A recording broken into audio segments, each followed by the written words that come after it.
आपका gas work कैसे काम करता है, तो वहाँ पे जो अगर आप नेगेटिव में रहते हैं तो आप वहाँ पे ज्यादा क्वेश्चन अटेम्प्ट करने की कोशिश ना करें, क्योंकि इट में गो अगेंस्ट यू, वहाँ पे नेगेटिव मार्किंग होती है और आपके मार्क्स कम हो सकते हैं। लेकिन अगर आपको लगता है कि आपका गैस वर्क काम करता है और आपके क्वेश्चंस आप गैस करते हैं तो पॉजिटिव में रहने के चांसेस रहते हैं, तो फिर आप वहाँ पे चांस ले सकते हैं अगर आपके अटेम्प्ट बहुत कम रहते हैं तो। और बहुत सारे मेरे पास जो अभी क्वेश्चन जो एस्पिरेंट्स ने क्वेश्चन पूछे हैं उसमें ये बोलते हैं कि कितना वो जानना चाहते हैं कि कितने क्वेश्चंस सेफ रहेंगे हमें अटेम्प्ट करने के लिए। तो मुझे लगता है कि आप एटलीस्ट 75 क्वेश्चंस तो एग्जाम में करिए, बिकॉज उसके नीचे इट बिकम्स वेरी डाइसी कि आपके अटेम्प्ट्स आपको नहीं पता आपके कितने क्वेश्चंस वहां पे गलत हो सकते हैं, तो आप बॉर्डर लाइन पे आ जाते हैं, बहुत प्रॉब्लम हो जाती है। तो एटलीस्ट 75 क्वेश्चंस करिए। उसके ऊपर आप अपने हिसाब से देख सकते हैं कि अगर वहां पे कैसा पेपर रहता है। अगर पेपर इजी रहता है तो आप 80-85 कर सकते हैं, पेपर बहुत टफ रहता है तब भी आप कोशिश करिए कि एटलीस्ट 75 क्वेश्चंस तो आप करिए। और बाकी मॉक टेस्ट देखिए आपको you will get a fair idea कि कितने क्वेश्चंस आपके लिए ठीक रहेंगे। और थर्ड थिंग जो हम बात करेंगे वो है जनरल इंस्ट्रक्शंस क्या है, अभी लास्ट 35 डेज में हमें किन चीजों पे ध्यान देना है या फिर किन चीजों को अवॉइड करना है।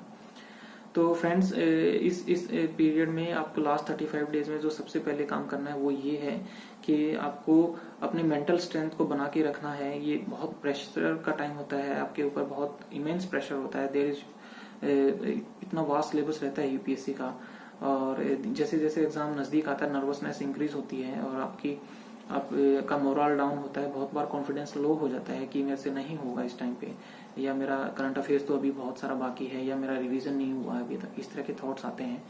तो फ्रेंड्स थोड़ा कॉन्फिडेंस हाई रखिए। मोरल आपका अगर हाई मोरल रहेगा तो आप इजिली चीजों को जो है कर पाएंगे, इजिली चीजों को अपना मैनेज कर पाएंगे।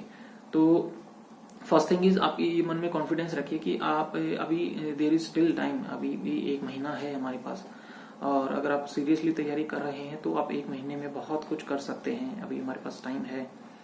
तो मोरल अपना हाई रखिए, कॉन्फिडेंस रखिए और अपने आप को डिमोटिवेट मत होने दीजिए। नेगेटिव चीजों से बचिए और ऐसे ग्रुप से, सोशल ग्रुप से भी बचिए जहाँ पे आपको ऐसा फील हो कि मेरी तैयारी बहुत कम है और बच्चों ने बहुत तैयारी कर रखी है। ऐसे सोशल ग्रुप से बचिए।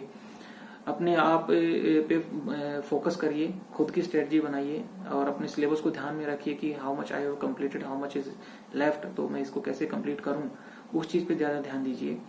दूसरी चीज है कि आप अपने मेंटल के साथ साथ आपको फिजिकली भी फिट रहना जरूरी है। तो बहुत सारा अभी जैसे देयर इज स्टिल कोविड-19 अमंग अस, तो अभी उससे भी आपको बचना है। तो आपको ध्यान देना है कि आप बहुत ज्यादा सोशल डिस्टेंसिंग वगैरह मेंटेन करिए, इसे खुद को क्वारंटाइन कर लीजिए 1 महीने के लिए।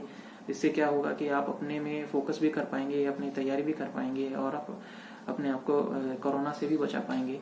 तो ये आपके लिए बेनिफिशियल हो सकता है।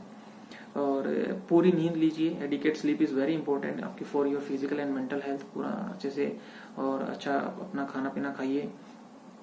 इस टाइम पे लास्ट आप जो नहीं करनी है वो ये चीजें हैं कि आप कोई नया रिसोर्स मत उठाइए, कोई नई बुक मत पढ़िए। कहीं से नया रिसोर्स पढ़ेंगे तो इट विल टेक टाइम, और फिर सिर्फ एक बार पढ़ने से वो नहीं होता है। You will not be able to recollect it in the exam conditions, बहुत प्रेशर होता है वहां पे। तो नई चीजें आप नहीं रिकलेक्ट कर पाएंगे तो उसका कोई फायदा नहीं है। अगर आप कोई नई चीज पढ़ते भी हैं तो मेक श्योर कि आप उसको एटलीस्ट एग्जाम से पहले 2, 3 या 4 बार उसको रिवाइज करके जाएं, ताकि वो चीज आपके माइंड में बैठ जाए और वहां पे व्हेन यू नीड इट तो आप उसको इजीली रिकलेक्ट भी कर पाए। तो first thing, do not go to any new resource और बुक। और अगर आपको जाना भी पड़ता है, कुछ ऐसा बचा हुआ है अभी आपका सिलेबस का पार्ट जो आपने अभी तक नहीं पढ़ा है, तो कोशिश करिए कि आप उसको एग्जाम से पहले 3 या 4 बार रिवाइज कर लें। उसके अलावा जो प्रीवियस ईयर क्वेश्चन जो है हमारा क्वेश्चन पेपर है उसको आप जरूर देखिए एक बार, क्योंकि बहुत बार ऐसा हुआ है यूपीएससी में कि सेम टू सेम क्वेश्चन भी रिपीट हुए हैं।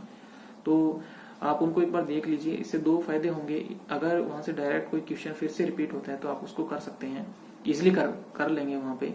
और दूसरा फायदा ये होगा कि you will get a fair idea कि कैसे क्वेश्चन पूछे जा रहे हैं, रिसेंट ट्रेंड क्या रहता है यूपीएससी का, लास्ट टाइम कहाँ से ज्यादा क्वेश्चन आए थे, तो इस बार कहाँ से ज्यादा क्वेश्चन आने के चांसेस हैं, और क्वेश्चन का लेवल क्या रहता है। कट ऑफ ये देखिए कि पिछले 2 साल से तो for general it has been only 98, so below 100, तो आपको हाफ क्वेश्चन से भी कम करना है क्लियर होने के लिए, ठीक होने चाहिए आपके। तो पेपर का थोड़ा सा ट्रेंड चेंज हुआ है, आप क्वेश्चंस देखेंगे तो आपको आप फील कर पाएंगे कि पहले से जो थोड़े से ट्रिकी क्वेश्चंस हैं, डिफिकल्ट क्वेश्चंस बन रहे हैं।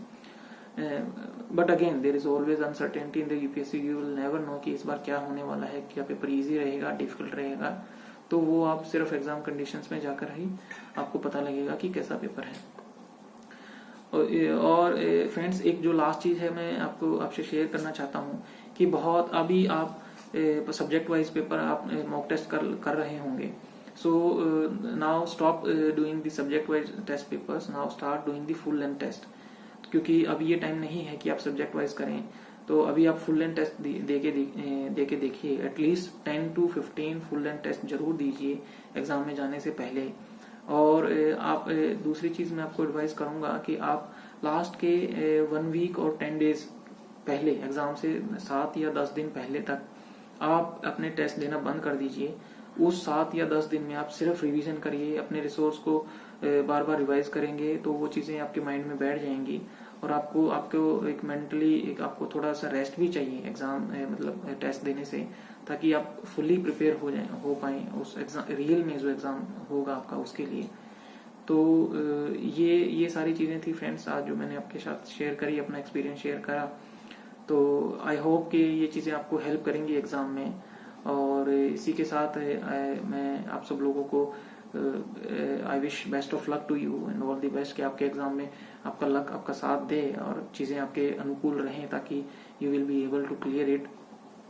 तो best of luck guys, and hope we will meet soon again with a new video and with a new topic. So bye guys, bye friends, all the best.